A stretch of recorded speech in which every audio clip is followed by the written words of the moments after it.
Здравейте, приятели! За много години искам да ви пожелая много здраве, щастие, късмет, успехи, много хванати пипове и много постигнати таргети. Дойде новата година, починахме си и е време отново за анализи и отново за търговия. Така че, общо взето днес започваме, ще ви покажа къде какво очакваме да се случи, какви новини имаме, за какво трябва да внимаваме, както и какви са нашите виждания. Така че започваме. Днес общо взето имаме новини за CPI на Германия. Във вторник продължаваме с CPI за Европа и новини за долара, които са свързани с индекс на менеджерските покупки извън производството. В сряда преминаваме с промяна на заетостта в САЩ, първоначални молби за безработица подадени в бюрото по труда, както и доклада, който ще се публикува от срещата за определяне на монетарната политика на САЩ от миналата година реално. В четвъртък продължаваме с празник за САЩ, първоначални искания за безработица отново. И в петък имаме по-важни новини за САЩ, които са за новите работни места извън селското стопанство и процента на безработица в САЩ. Така че най-важните новини, според мен от всички, които са тези, са във вторник CPI за еврото и в петък, които са за безработица и новите работни места в САЩ. Това според мен са най-важните новини, за които трябва да внимаваме, които трябва да наблюдаваме, така че нека преминаваме и към техническия анализ. Както по традиция се започваме от евро-долар. Като цяло самата валута достига до доста ниски нива, но според мен може да продължи падането си до ето тази свещ, която се пада като демант зона. Преди нея има голям дисбаланс, който реално може да се запълни на по-високите графики. Така че смятам, че може да видим още падане при тази валута. На дневна графика имаме нов импулс, който е пробил последното дъно, последните две дъна дори. Хубав импулс и виждам, че на 4 часова графика ето тази свещ, тази зоничка всъщност, която е тук, съвпада с 78,6 на дневното Фибоначи. Тази зоничка е между 50 и 61, ако е на 4 часа от Фибоначи, така че не е толкова желана според мен. Може да видим още малко вдигане, тогава евентуално някакво падане. Самите индикатори и те са преминали вече в прекупено състояние. Така че аз очаквам, често казвам, повече от тук отблъскване. Като задължително според мен на това последно дъно трябва да се прибира някаква печалба. И вече така по-назад да разгледаме докъде може да стигне това падане. Вижте, този дисбаланс може би той ще бъде запълнен. Така че може да очакваме едно по-дългосрочно падане тук долу до ето тази зоничка.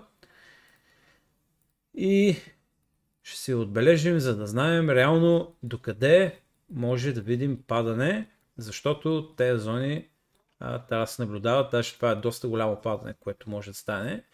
Сега не знам дали ще стане тази седмица или след 2 седмици. Може би когато излезат новините за долара, ако са положителни, може да видим още по-голямо падане, така че все пак очаквам да видим това нещо. До петък има време, разбира се, тези анализи трябва просто да ги сравнявате с вашите, да съвпадат, да са в една и съща посока, да ви помагат, но задължително всеки ден трябва да си правите анализ, да видите дали това, което сте предвидели понеделник или пък събота и неделя, съвпада с движенията, които сте ги предвидели. Ако не, трябва да направите нов анализ всеки ден. Така че имайте ги в предвид тези неща. Продължавам към паунд долар. При паунд долар отново от по-високите графики виждам, че цената пак е пробила последно дъно. Може би ще видим достигане до следващото дъно. И тук надолу има още много на къде да пада. На дневна графика отново имаме нов импулс. И на 4 часова графика тук имаме една страхотна supply зона и очаквам всъщност от тук някъде да видим отблъскване за продажби, като отново последен таргет, първи таргет трябва да би последното оформило се дъно, втори таргет малко преди последното дейли ниво, както тук от supply зоната се отблъсна, така очаквам и тук да направи хубав тест ще съвпадне с доста предишни дана, така че очаквам просто да направи тест и при едно хубаво отблъскване да има падане на самата цена. Отново индикаторите са в прекупено състояние, съвсем възможно да видим по-голямо падане. Ако не стане това нещо, ако цената просто направи нов импулс, тогава вече ще се определят някакви други зони, при които ще чакаме корекция и ново вдигане. Но към този момент, нали, изглежда за продажби самата валута. Преминавам към евро-австралийски долар. При евро-австралийски долар отново на по-високите графики имаме достигане до последно много силно ниво, от което в миналото сме виждали многократно обръщане на тренда. Сега дали ще се обърне тренда тук или не, аз смятам, че е готов за обръщане, но ще започнем от по-високите графики към по-ниските, за да видим реално как се случват нещата. На дневна графика имаме реално нов импулс. Имаме страхотна демант зона, от която цената достигна и виждаме, че почва да се отблъсква.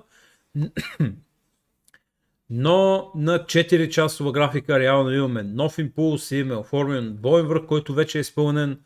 И аз очаквам тук да видим корекция до тази зоничка и ново падане надолу. На 1 час това е перфектна supply зона. Така че заради това очаквам да видим тест и падане. И заради това, че сме стигнали много високо ниво, оформи се реално двоен връх, който се изпълни. Ами да, повече смятам, че е възможно да видим падане, отколкото вдигане на дневна графика. Понеже на седмична и 4 часова за продажби, само на дневна за покупки, но за момента, нали, пак казвам, така изглеждат нещата. При паунд австралийски долар е доста сходна ситуацията. Тук отново на по-високите графики доста близко сме до такова силно ниво, в което в миналото сме виждали обръщане на самата цена. И на дневна графика отново си имаме хубав импулс, на 4 часа си имаме демант зона. Цената реално не е пробивала последния връх, за да гледаме веднага за продажби. Но ако гледаме реално, това е дъно, от което дъно имаме вдигане и нов импулс надолу. Имаме пробив на това дъно, на това дъно, на тези всичките дъна, които реално са дъна. Да, нали, изглежда за покупки, но според мен само да направи корекция и ново падане. Тук все още индикаторите не са готови. Той не е стигнал и цената догоре, но така смятам, че е възможно. Евро-новозеландски долар отново на седмична графика. Отново виждаме достигане до много силно ниво. На дневна графика имаме пък тук нови импулси, които реално тук нямаме прекъсване на импулса. Корекция според мен ще има едва когато цената стигне това задържане. Нали? Не е достатъчно голяма корекцията за покупки според мен. Но на 4 часова графика, на този импулс нагоре, ето на този импулс, реално имаме много хубава демант зона, от която смятах, че цената тук, вижте, пак оформи двоен връх. Пак имаме пробив, изпълнение на първи таргет. Може би тук е една хубава корекция до тази supply зона и нови продажби. Понеже ни докосна тази зоничка, предполагам, че продажбите трябва да са малко преди самата зона, да се премести стопа, да се превере част от печалбата, нали, трябва да се менажирате сделките. Но тук също смятам, че на 4 часа е перфектен двоен връх с пробив, с нов импулс и перфектна supply зона. Поне към този момент изглежда много добре. Отново паунд новозеландски долар. Тук отново на по-високите графики имаме достигане до 10 годишен връх. Това е много старо ниво. Айде 9. На дневна графика реално вижте на този последния импулс цената направи корекция точно до дисбаланс на дневна графика. А на 4 часова графика пък имаме взета ликвидност, пробив на структура, отново хубава supply зона, от която пак очаквам да видим едно връщане и таргет до тази демант зона. Понеже вече дисбалансът е тестван веднъж и виждаме някакво отблъскване, най-вероятно ще видим и отблъскване нагоре, който е на дневна графика. С второто падане очаквам да бъде запълнен и след като бъде запълнен като таргет, според мен трябва да е supply зоната, демант зоната. При злато долар На 4 часова графика според мен трябва да се наблюдава повече, като на 4 часа тук имаме супер импулс, имаме демант зона, имаме дисбаланс и имаме дивергенция, а на 5 минутна графика реално цената направи, нали, тук вече премина към пробив на тези последните върхове и очаквам тук нещо да стане като демант зоничка. Чакам да се върне на тества и да видим евентуално някакво вдигане. Разбира се, по-рискована сделка, пък с хубав профит. Така че тук профита ще е на 4 часова графика около 9 към 1. Така че очаквам, че всичко е общо взето за покупки. Ако тази свеж затвори така в 12 часа, очаквам, че още повече ще потвърди покупките. Но преди това може да видим още едно леко връщане, както е станало ето тук. При същата формация имаме още едно леко падане и тогава изпълнява движението нагоре. Силно се надявам, нали, така да стане. При злато австралийски долар, тук общо взето имаме една демант зона. То проби най-високия си връх, после виждаме много силно падане. Реално това е много агресивно падане, няма нито една зелена свещ, което означава, че продавачите много силно влияят на пазара. На един час реално имаме пробив на предишни дена, но нали, тук не знам дали е окей за купуване. Все пак тук повече движението идва от самия австралиец.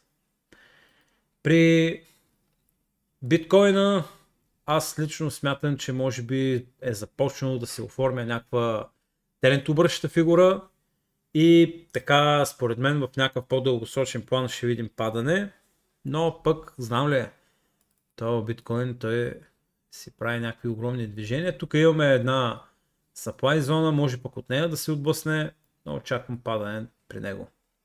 Поне да запълни тези дисбаланси. Така смятам поне.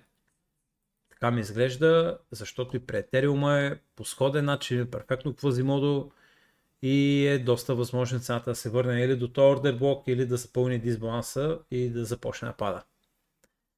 Общо взето, това е. Надявам се така да ви е харесал този анализ. Опитах се да бъда максимално подробен. Очаквайте отново така често да качваме анализи. Очаквайте от нас и да качваме анализи на акции. И така. Общо взето това е, приятели. Надявам се ви е харесал. Ако е харесал, ударете по един палец. Така помагате да се развиваме. И ви желая много хубава и успешна седмица. Това беше всичко от нас. Чао и до следващия път.